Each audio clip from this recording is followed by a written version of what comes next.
සුබ දවසක් මේ වීඩියෝ එක බලන හැමෝටම.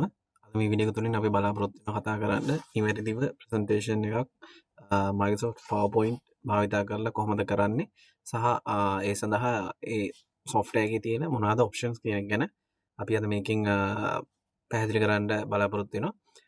මේ සඳහා පළමුවෙන්ම අපි මගේ දැන් මම මේ පෙන්වන මැෂින් එකේ use කරන්නේ PowerPoint 2019 කියන version එක.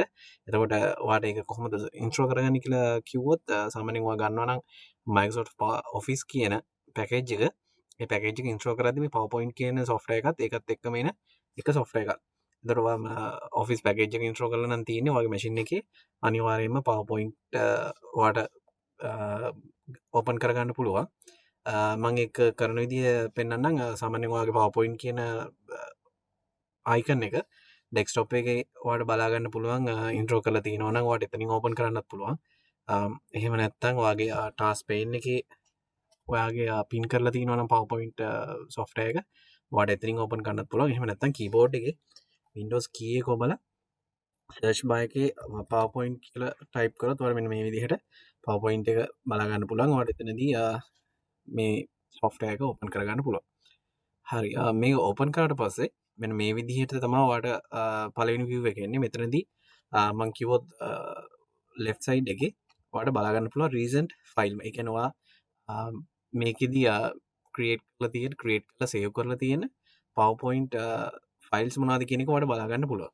එතනදී option එකක් තියෙනවා ඔයාලට පේනවා ඇති මෙතන එතන ඒ කියන්නේ ඔයාගේ හැම file එකම පෙන්වන්නේ නැහැ. recent file වගේ තමයි ඔයාලට පෙන්වන්නේ. මෙතනදීත් ඔයාලට අවශ්‍ය නම් මොකක් හරි ෆයිල් එකක් කියන්නේ අපි ප්‍රසන්ටේෂන් ෆයිල් එකක් අපිට කලින් සේව් කරපු එක ඔයාලට ඒක හැම වෙලෙම මේකේ තියෙන්න ඕන නම් ඔයාලට පුළුවන් මෙන්න මේ පින් කියන ඔප්ෂන් එක යූස් කරන්න. ඔයා මේ පින් කරාම ඔයාලට මේ පේනවා ඇති මෙතන පින් කියන තැනට මෙන්න මේ PowerPoint ෆයිල් එක දැන් පින් වුණා.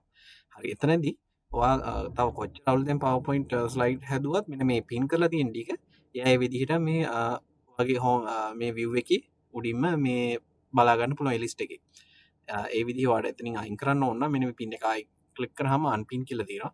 අන්පින් කරාම ඒක normal විදිහට ආයි recent list එකට add වෙනවා. ඔයාලට ඒ විදිහට option එකක් මෙතන open වෙන view එකේම තියෙනවා. ඊට අමතරව ඔයා ගත්තොත් ඔයාලට පේනවා ඇති මෙතන ඔයාගෙන් අහනවා ඔයා presentation එක හදන්නේ blank presentation එකක් අරගෙන ඔයා customize කරනවද ඔයාට ඕන විදිහට. එහෙම නැත්නම් මෙතනදී එයාලා හදපු pre-design කරපු PowerPoint ෆයිල්ස් වගේක් වෙනම තියෙනවා.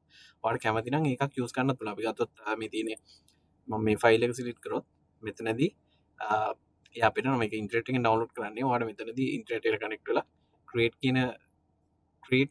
කියන බටන් එක ක්ලික් කරලා ඔයාලට මේකේ ඩවුන්ලෝඩ් කරගන්න පුළුවන්. එතන ඉඳන් ඔයාලට මේක කස්ටමයිස් කරගෙන ඉස්සරහට යන්න පුළුවන්.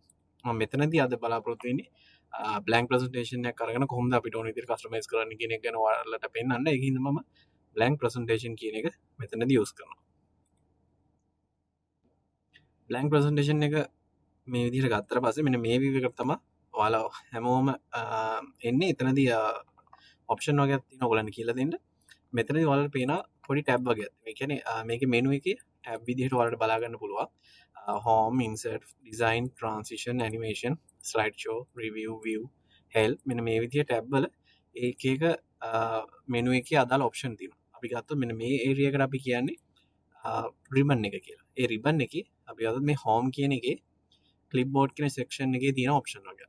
ඒකට slides කියන එකේ තව option වගේක් තියෙනවා. font කියන එකේ තව option වගේක් තියෙනවා. මේ විදිහට ඔයාලට හැම menu එකකටම හැම tab එකකටම ගියහම ඒ අදාළ section wise ඔයාලට බලා ගන්න පුළුවන් මොනවද තියෙන option කියන එක ගැන.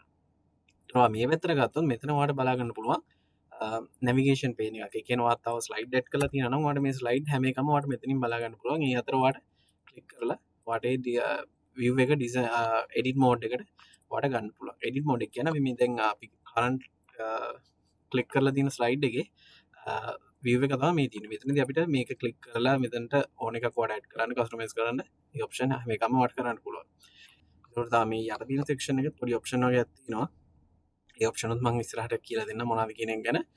basically අපි PowerPoint software එක open කරාට පස්සේ මෙන්න මේක තමයි මට ඔයාලට කියන්න තියෙන ඉස්සෙල්ලාම පේන්න තියෙන දේවල් ටික. බලමු ඉස්සරහට මේක කොහොමද අපි continue කරන්න කියලා.